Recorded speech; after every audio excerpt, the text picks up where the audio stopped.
The week of July 4th, I've taken off from work. I planned on leaving Friday and not returning until the following Sunday. I was going to go to Idaho, Utah, but my plans didn't work out. I couldn't leave because of family commitments until Monday. So I decided to do what any good pilot would do under these circumstances.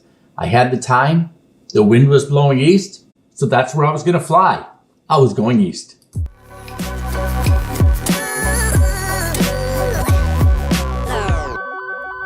Aviation, the way it was meant to be. A little over 25 years ago, I visited a museum called Owl's Head Transportation Museum in Owl's Head, Maine, near Rockland. So I set my course eastbound with 5 days ahead of me and no agenda. I wound up visiting or landing in 10 states and overflew Canada and put about 25 hours on the tack over 5 days. First leg of the trip lasted 7.7 hours and included one fuel stop, VFR direct to Owl's Head, Maine. I left early in the morning and taxied onto the grass next to the museum at Knox County Regional Airport around 3 p.m. The clear skies on my departure turned overcast, and at 7,500 feet, I was in the clouds. In the Adirondack Mountains, one thing I learned on flying over here, first time really mountain flying, is that preparation is a lot more important than in flying in the lowlands, just because of the altitude with the mountains. Now, these peak up until about 6,600. The key is planning. I actually landed on the way over here and asked the local pilot. I followed an airway in, made it nice and safe. All right, we're in the thick of it. I'm going to see if I can get this camera turned around for just a minute because it looks like one of my cameras isn't working right now. Here you can see where we are, a ski resort. Just beautiful, and I'm having a good time flying the Adirondack. The Adirondacks provided beautiful scenery such as this river, which I got down low and was able to fly along until I arrived at Owl's Head, Maine. Well, finally made it to the Owl's Head Transportation Museum. This museum was founded by, I think, Watson of IBM fame, and we're in the engine room. The museum was filled with old race cars and every old airplane you can imagine.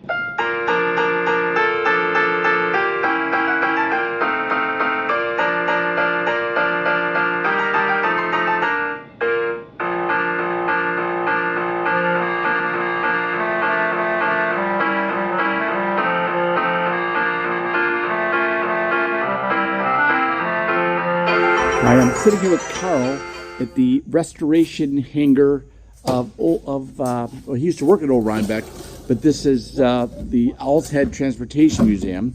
He's a Cup flyer. He's going to be flying to Broadhead, I think he said, next week or 2 weeks from now.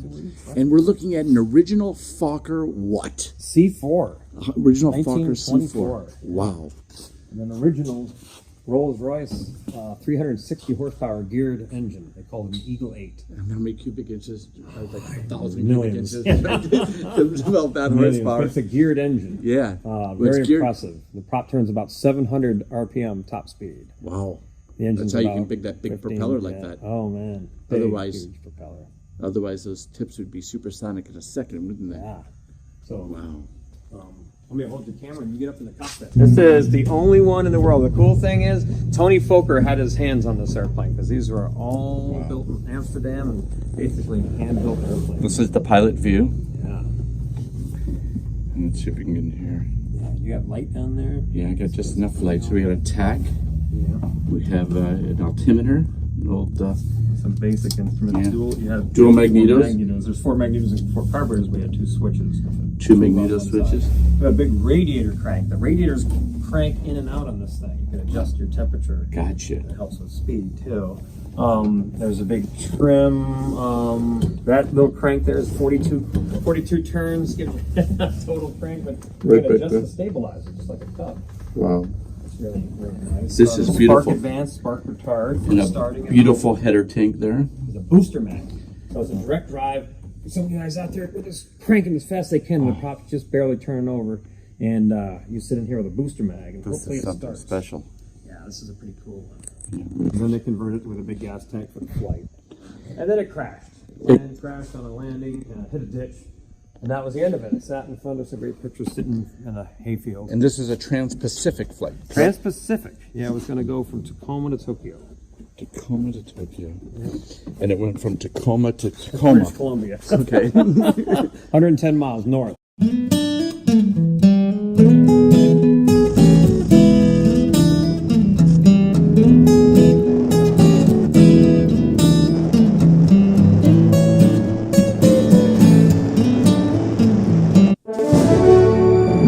Look at that. Is that beautiful or what?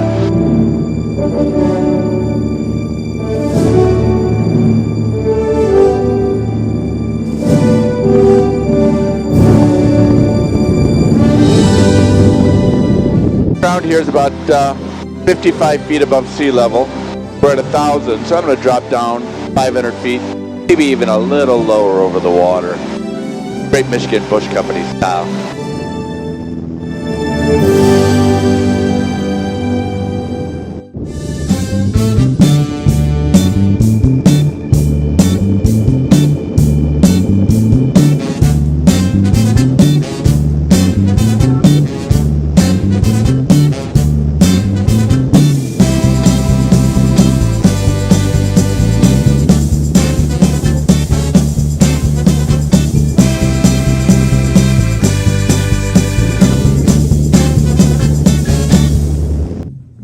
In Bar Harbor, Maine, and we're looking for a bicycle. So at the Acadia National Park and Great Michigan Bush Company, we're going to go visit Maine by mountain bike. When I say we, it's me and my bicycle this time. Got a mountain bike ready to go and some beautiful scenery at the Great Michigan Bush Company in Maine.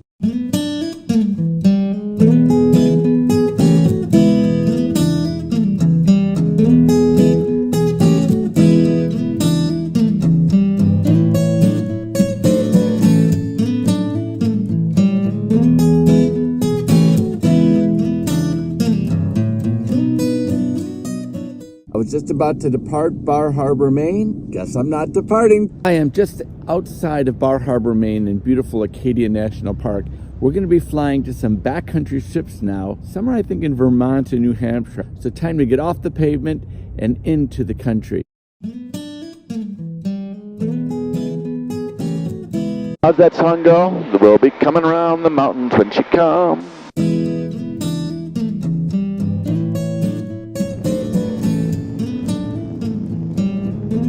And what I think I'm going to do is I'm going to take a look at the wing sock. Might be one of those go-around situations. I think I'm going to come in from the other way.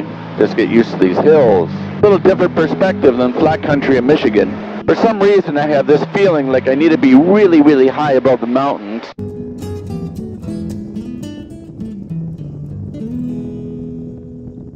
I will tell you, one thing that I learned landing in these short strips coming out of the mountains is that you want to stay a lot higher than you need to be because you're fearful of the mountains. At least I was scared of the mountains. And even the second time I came in, I landed long. Now I had a few hundred feet left, maybe 500 feet left of the runway. But normally I land with in a 2,000 foot strip like this with 1,500 feet or 1,400 feet left of the runway. So lesson learned, and it's an experience flying in the mountains. It's nice to do the little mountains first before I go bigger, but realistically, you know, these have a 5,000-6,000 feet vertical, which isn't much different than out west, although the altitude's a lot higher. What a fun day. Just landed at Post Mills Airport and I met Henry Swayze. and he told me about an eclectic museum over here. What do we know about it? The man is an experimental balloonist. You'll find a collection of sewing machines and all kinds of other things in there. Quite a collection. So now I'm entering the Experimental Balloon and Airship Museum. Some old motorcycles and a Bugatti replica of some sort. And old buggies. It's a Messerschmitt cycle car. He had a propeller-powered balloon.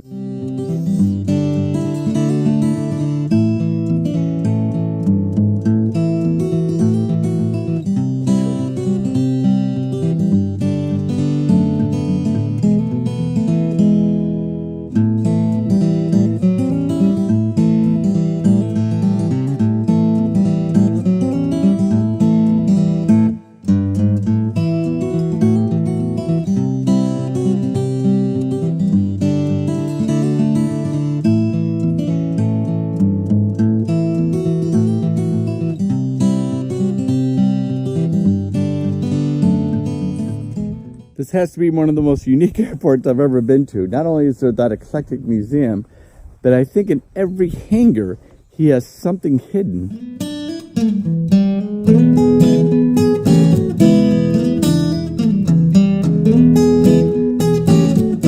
On a day like today,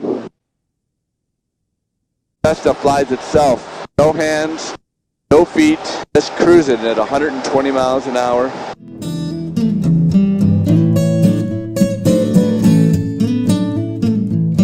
Okay, so get this. This is a brand spanking new Black Hawk helicopter, just delivered, not even painted yet. The crew told me I could take a look at it. This is a mean machine. Although Cape Cod is pretty remote, it's some complicated airspace to get there, including the Boston Bravo and 2 Deltas just on the Cape itself. We're approaching United States Air Force pave pause radar hazardous to aircraft area. We're going to stay just outside of that.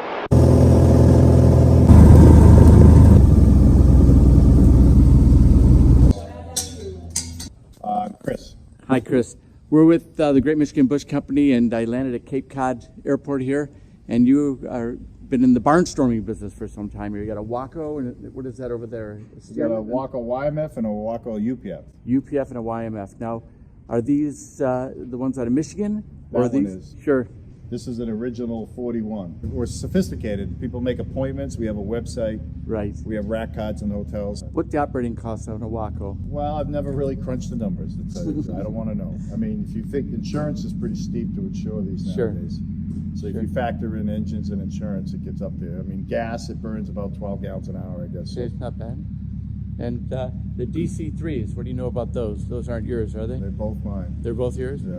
And is one a parts plane, or are they both project planes? No, the blue one flies. I'm doing some instruction in it this afternoon. Fantastic. That's actually on the ride waiver. I can sell rides in the DC-3. Fantastic. And have you done that yet, or no? A few here and there. That's Yeah. great. Yeah. It's, And, and the red one we're finishing up, and that's hopefully going to fly by the fall.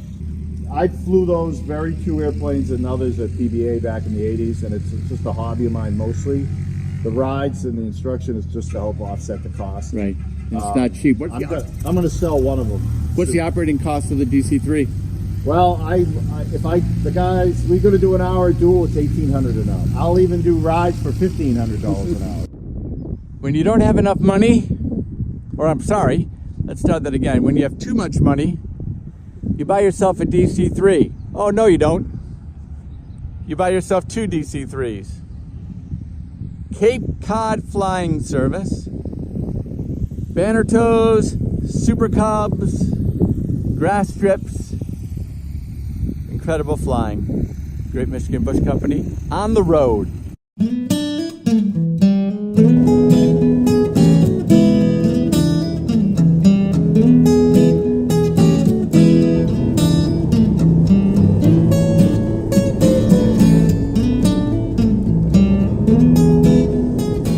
Today's destination is the tip of Cape Cod. Let's take a look. Small town called Provincetown, and it's beautiful. I woke up, decided, let's go here. I think Provincetown should be called Progressive Town, and I think the images tell why. It's where the Castro District meets Mardi Gras. Boy, was I in for a trip. Listen to a little Dracula, don't you know? You can bet the world's first beauty shop quartet.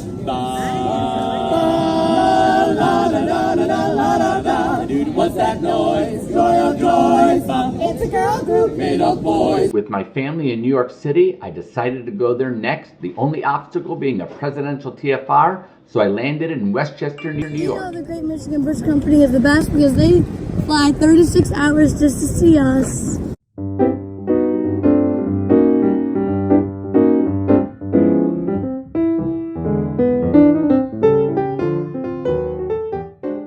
After having beautiful weather the whole trip, it turned lousy on the way home. It took me 2 days to get home from New York City, including an overnight in Scranton. And then 20 miles before my destination, I had to land at Willow Run Airport because the cells closed in. My wife picked me up and then picked up the plane the next day. Shelly Goose here. Please like, comment, and subscribe.